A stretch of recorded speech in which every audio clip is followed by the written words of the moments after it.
Bismillahirrahmanirrahim.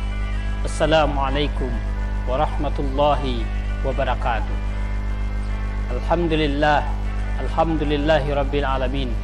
Wassalatu wassalamu ala asrafil anbiya'i wal mursalin wa ala alihi wa ashabihi ajma'in. Jemaah rahimakumullah, kita bersyukur pada Allah Subhanahu wa taala. Alhamdulillah, pada malam yang keempat Ramadan 1441 Hijriah, kita dapat kembali berbagi tausiah Ramadan dalam rangka mengisi malam-malam Ramadan kita. Kita bersyukur pada Allah Subhanahu wa taala, kita masih diberikan keimanan, kita masih diberikan kesehatan, dan kita masih diberikan kekuatan untuk dapat terus beribadah dalam bulan Ramadan ini.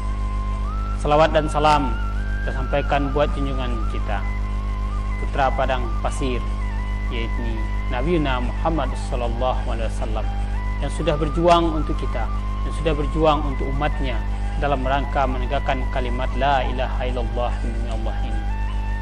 Berkat perjuangan beliau, hari ini kita merasakan indahnya hidup dengan Islam, kita merasakan nikmatnya hidup dengan iman. Maka dari itu, sebagai umat Nabi Muhammad, kewajiban kita adalah memperbanyak salawat kepada beliau dengan membaca Allahumma salli ala sayyidina Muhammad wa ala ali Muhammad. Jemaah rahimakumullah, salawat yang kita bacakan buat baginda Rasulullah sallallahu alaihi wasallam adalah bukti kecintaan kita kepada baginda Rasulullah sallallahu alaihi wasallam, dan nantinya salawat itu akan menjadi syafaat untuk kita di yaumul mahsyar nanti. Kita sangat berharap syafaat dari Rasul nanti, karena pada hari itu tidak ada lagi pertolongan dari siapapun. Yang bisa memberikan pertolongan hari itu adalah Allah dan baginda Rasulullah sallallahu alaihi wasallam. Kita sebagai umatnya berharap semoga kita mendapatkan syafaat di yaumul mahsyar. Jamaah rahimakumullah, pada malam hari ini, di malam yang keempat ini, tema tausiah Ramadan kita adalah kesabaran dalam melihat realitas. Dalam sebuah hadis Rasulullah SAW, hadis yang diriwayatkan oleh At-Tirmizi menyampaikan, puasa itu setengah dari kesabaran, dan kesabaran itu setengah dari iman. Inilah landasan dari tausiah Ramadan kita pada malam hari ini. Jamaah rahimakumullah, kesabaran adalah mutiara kehidupan yang begitu berharga dalam diri seseorang. Mutiara kehidupan yang kalau mencuat ke permukaan, maka ini akan membuat hidup menjadi indah, akan membuat suasana menjadi tenang, akan membuat masyarakat menjadi tentram.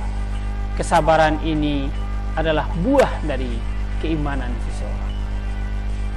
Namun hari ini, realita yang ada di tengah masyarakat kita, yang ke depan adalah yang muncul ke permukaan itu, yang lebih banyak adalah ketidaksabaran.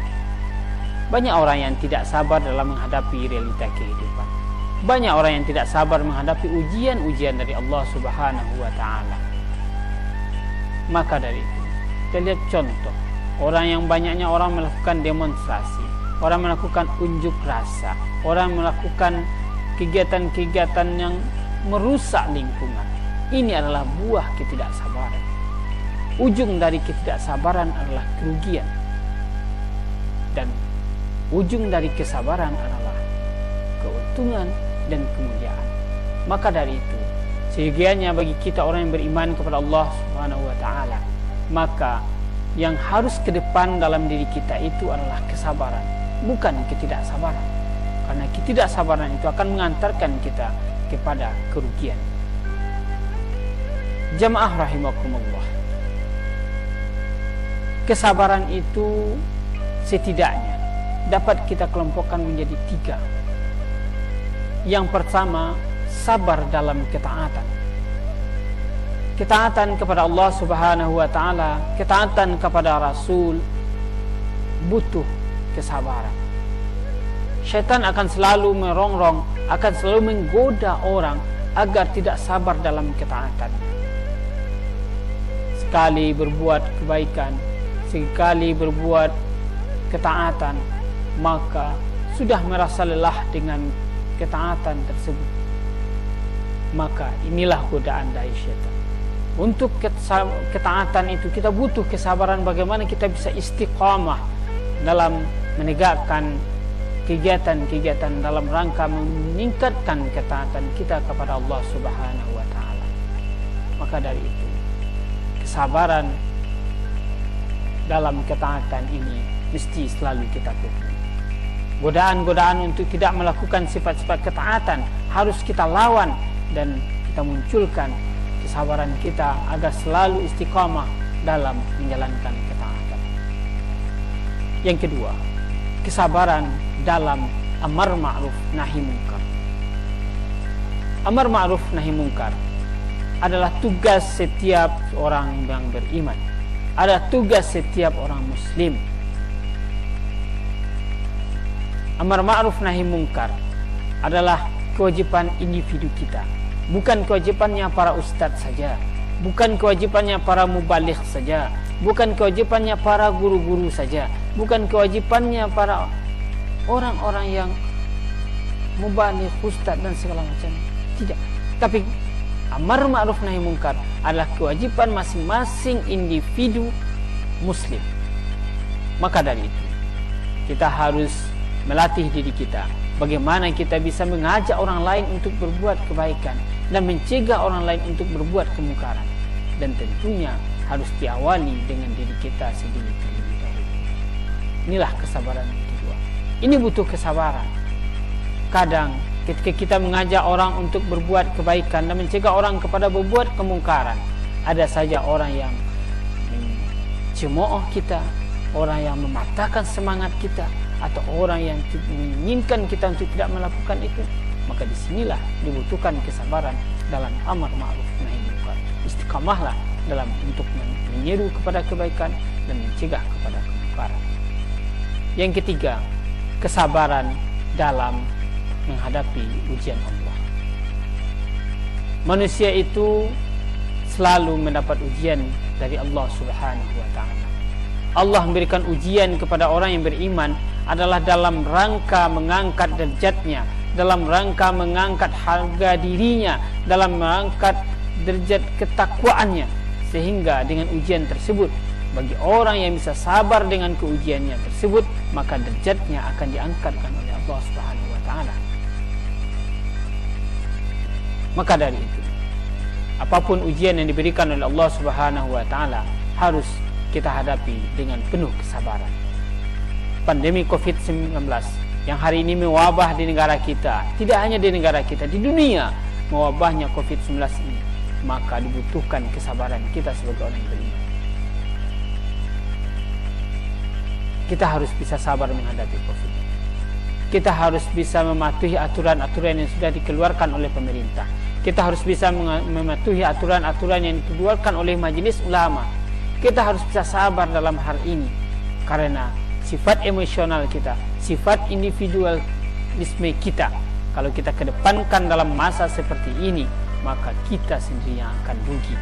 Maka dari itu, Ustaz mengajak kepada kita semuanya, mari kita tingkatkan kesabaran kita dalam menghadapi COVID-19 ini. Jamaah rahimakumullah, salah satu cara melatih kesabaran yang diajarkan, yang diperintahkan oleh Allah adalah melalui puasa Ramadan. Puasa Ramadan melatih seseorang untuk berbuat kesabaran, melatih tingkat kesabaran kita. Bagaimana kita bisa sabar terhadap hal-hal yang seharusnya halal bagi kita, tapi kita sabar untuk tidak menyentuhnya terlebih dahulu sebelum waktunya. Nasi ini halal untuk kita, makanan ini halal untuk kita, tapi kalau siang hari kita harus bisa sabar dulu, tahan dulu sampai halal bagi waktunya. Kapan? Waktu berbuka. Istri itu halal bagi kita, bergaul dengan istri kita halal bagi kita, tapi harus sabar dulu, jangan dilakukan di siang hari Ramadan, karena itu akan membuat puasa kita batal dan kita harus menanggung akibatnya. Jemaah rahimakumullah, marilah dengan puasa Ramadan ini kita tingkatkan kesabaran kita, kita wujudkan kesabaran kita dalam menghadapi kehidupan ini. Jemaah rahimakumullah, di akhir tausiah Ramadan kita ini, Ustaz mengajak kita semua mari selalu kita pupuk kesabaran yang ada dalam diri kita. Dengan suasana Ramadan ini dan wabah COVID-19 ini, saatnya lah bagi kita untuk melatih kesabaran dan mewujudkan kesabaran itu dalam realita kehidupan kita. Sabar kita untuk tidak keluar dari rumah kalau tidak terlalu penting. Sabar kita untuk tidak mudik dulu. Sabar kita untuk tidak melakukan kegiatan-kegiatan keramaian terlebih dahulu. Kita sabar. Mudah-mudahan buah dari kesabaran kita ini, kita akan cepat terlepas dari wabah COVID-19 ini. Demikian yang dapat Ustaz sampaikan pada kesempatan malam hari ini. Semoga bermanfaat untuk kita semuanya. Mudah-mudahan apa yang kita lakukan bernilai ibadah di sisi Allah Subhanahu wa taala. Demikian yang dapat Ustaz sampaikan. Berbanyak maaf. Billahi taufiq wal hidayah. Assalamualaikum warahmatullahi wabarakatuh.